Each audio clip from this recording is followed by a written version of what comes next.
Akhir-akhir ini, publik sedang dihebohkan oleh berita tentang Pondok Pesantren Al-Zaitun pimpinan Panji Gumilang yang berlokasi di Kabupaten Indramayu, Jawa Barat. Banyak pihak menilai Al-Zaitun dan Panji Gumilang telah menyimpang dari ajaran Islam.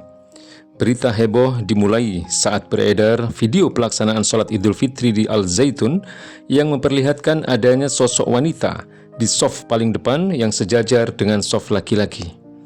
Video lainnya memperlihatkan Panji Gumilang mengucapkan salam di hadapan jamaahnya dengan ucapan salam yang diduga adalah salam khas Yahudi.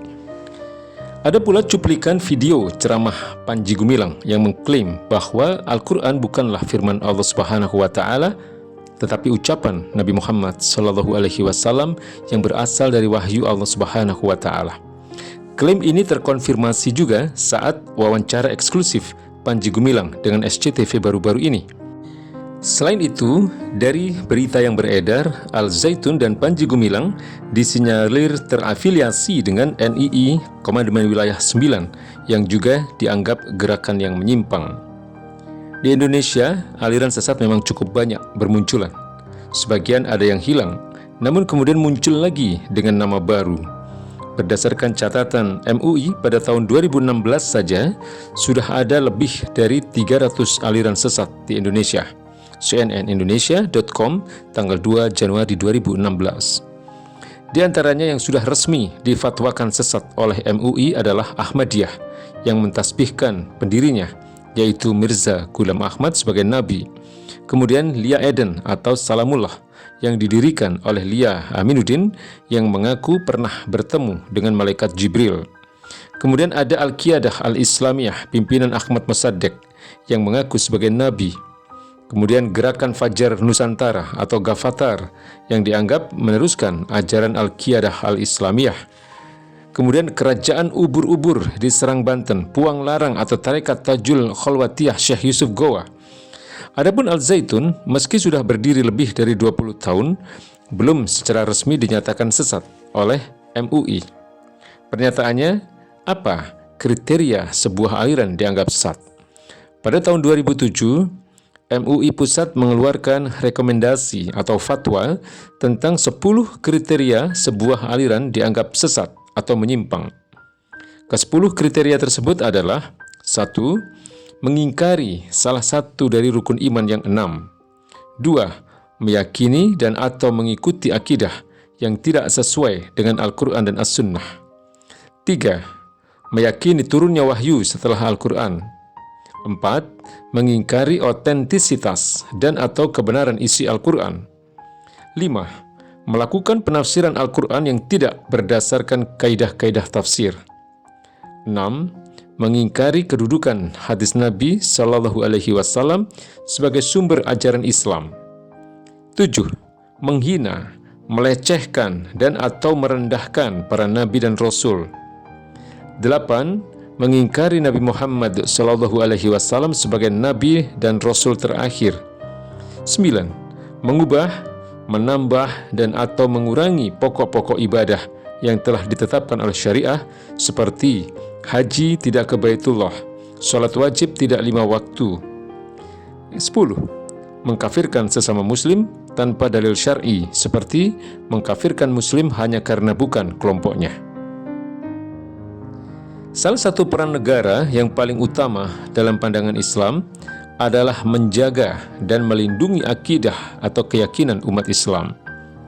Munculnya banyak aliran sesat di Indonesia jelas menunjukkan bahwa negara saat ini tidak hadir dalam menjaga dan melindungi akidah umat Islam.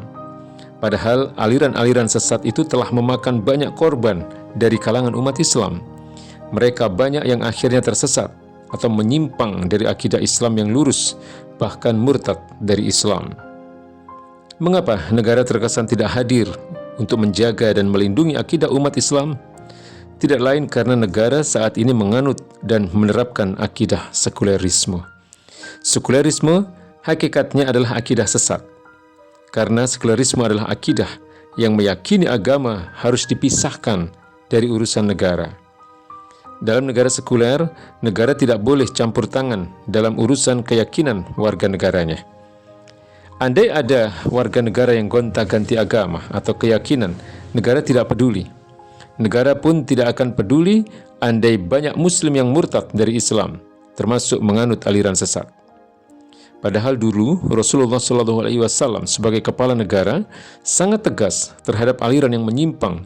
Sebagaimana diketahui, dalam sejarah Islam pernah muncul seorang yang mengklaim sebagai nabi atau nabi palsu.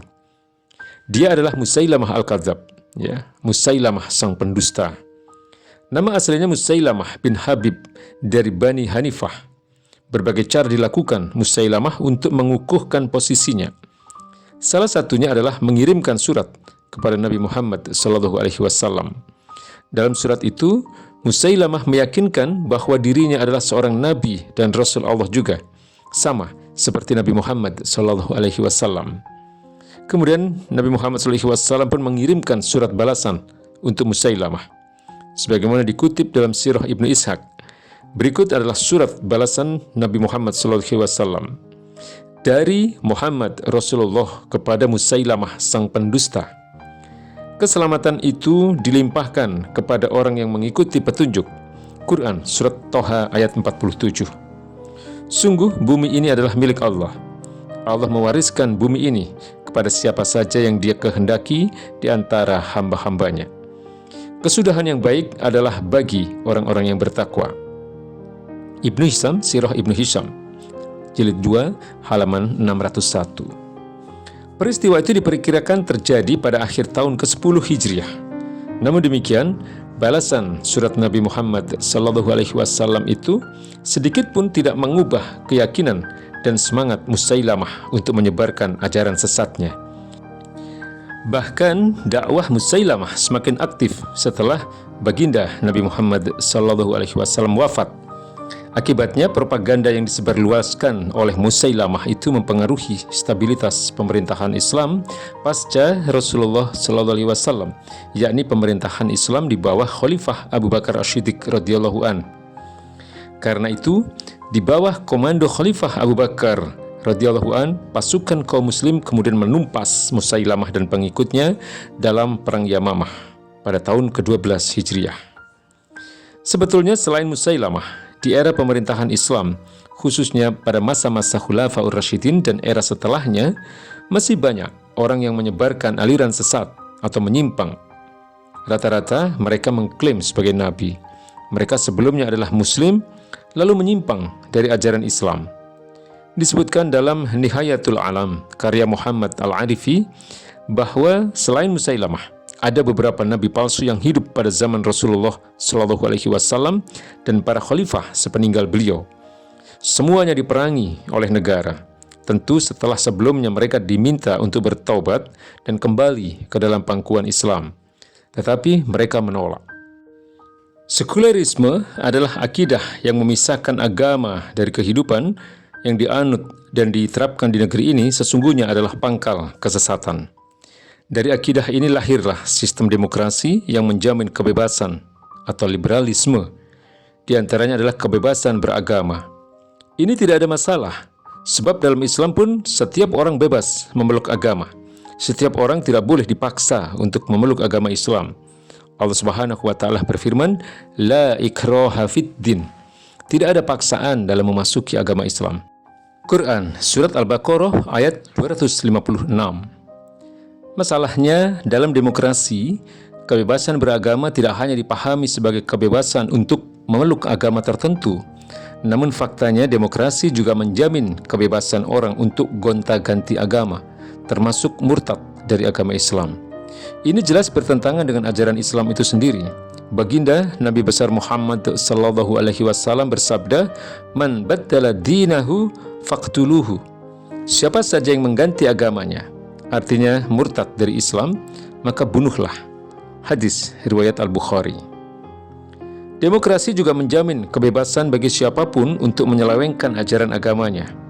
Buktinya, munculnya ratusan aliran sesat, termasuk yang menistakan ajaran Islam, terkesan seolah dibiarkan. Belum lagi munculnya beragam pemikiran liberal yang juga sesat dan menyesatkan. Misalnya saja pemikiran tentang pluralisme agama yang memandang semua agama sama. Juga pemikiran tentang toleransi beragama yang kebablasan, yang melahirkan sinkretisme, yaitu pencampur adukan agama, seperti berdoa bersama lintas agama dan lain-lain. Semua seolah dibiarkan oleh negara atas nama demokrasi dan kebebasan.